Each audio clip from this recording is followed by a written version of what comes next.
weeks now following the July 2026 interim report of the Tim's review, which concluded that PIP was no longer fit for purpose. The DID release has invited disabled individuals and those with long-term health conditions to help shape the future of the benefit. Inverted commas. Registration for online and in-person workshops taking place this autumn is open until 21st of August 2026, which is basically Friday. Look,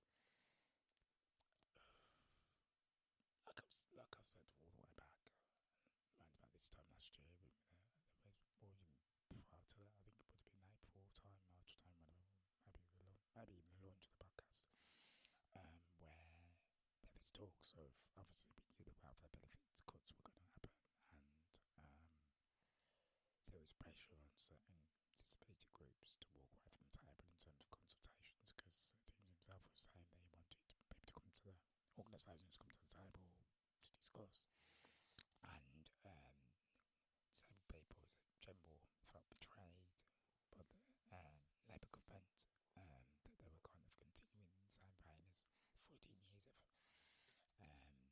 Tory austerity, and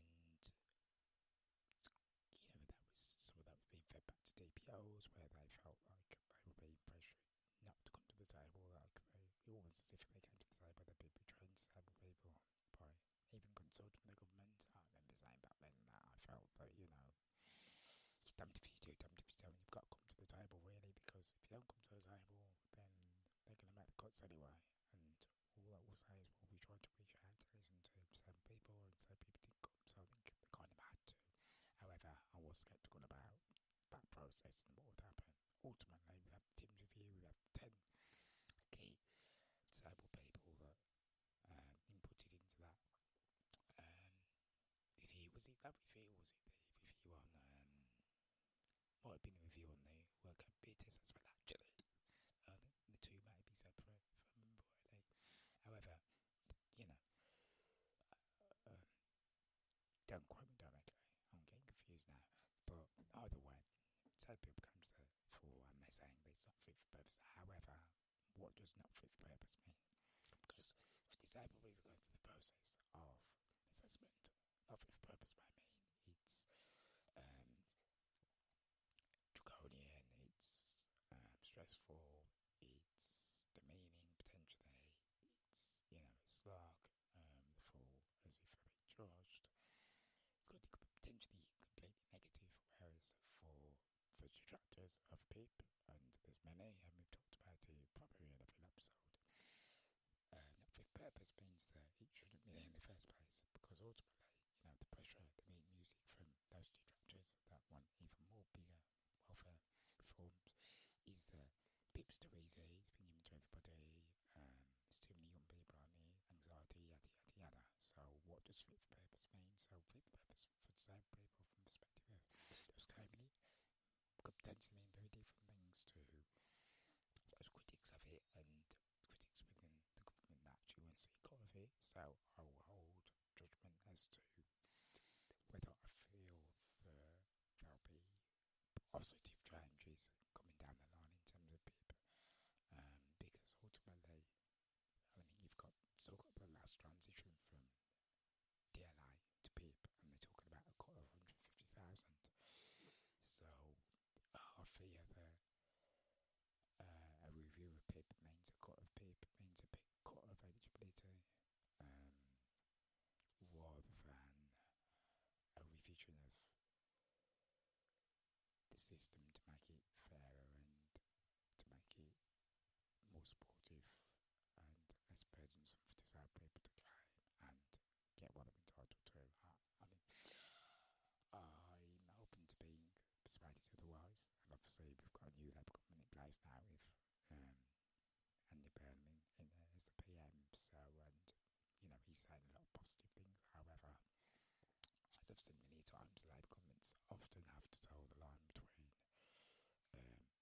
progressive policy and also auto into the right, particularly about mainstream media, which tends to be at the very best centrist. But let's be honest, to the right.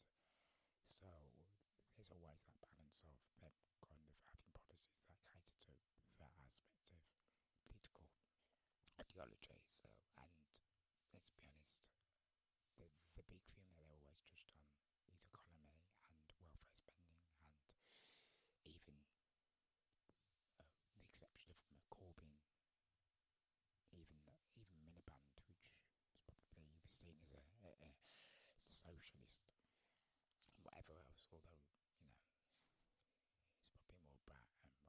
Well, I suppose he was. He was a brownout, wasn't it? Let's be honest, he was a brownout. You know, his brother David was the Blairite, and he was the brownout. So there was some socialists calling him, but effectively he was a centrist, social democrat. Um, and outside of Corbyn, everybody else is kind of he aligned himself with a fair, equitable benefit system, but we still remain to see what he would have done actually in power. He could have, you know, it's one thing campaigning, one thing doing it, but my point is, like, even with Miliband, who was seen as a socialist, but he was pretty much committed to the same welfare spending as the Tories, and Keir Starmer's been the same, and to be honest, other than talk of reforming social care, and we don't know what that actually means yet. Andy Burnham hasn't necessarily said anything different. We've got the whole kind of talk of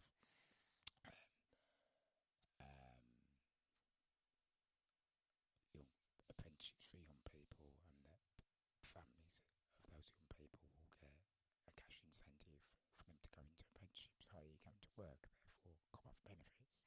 So that still talks about welfare before, and now I think the last few days we've heard talk of him, mumbles of him trying to talk about how disabled people would and almost a kind of work capability assessment scheme where they would kind of be incentivised to be in some kind of apprenticeship, i.e. to get off benefits. So we'll see how that goes. Like, it does feel very much like the same music, just a bit less harsher in tone. So I still think the cuts are coming down the line. I still think that people, when we see it, will be it'll be streamlined, and they will look to kind of kick people off bit basic. Let's be honest, and they want young people up and working. So I still don't see like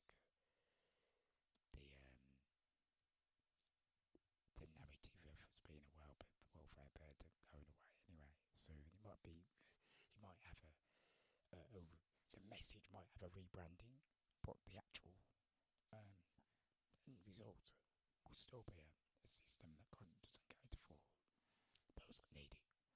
And unless there's challenges to access to work, which I've always said, you need to align it with access to work and also job creation, and also change of the jobs, what is working, how it works, and etc. And all the rest of it in social care, which is talked about social care, but you really need to have a look at that, particularly in terms of the contributions to social care for individual disabled people.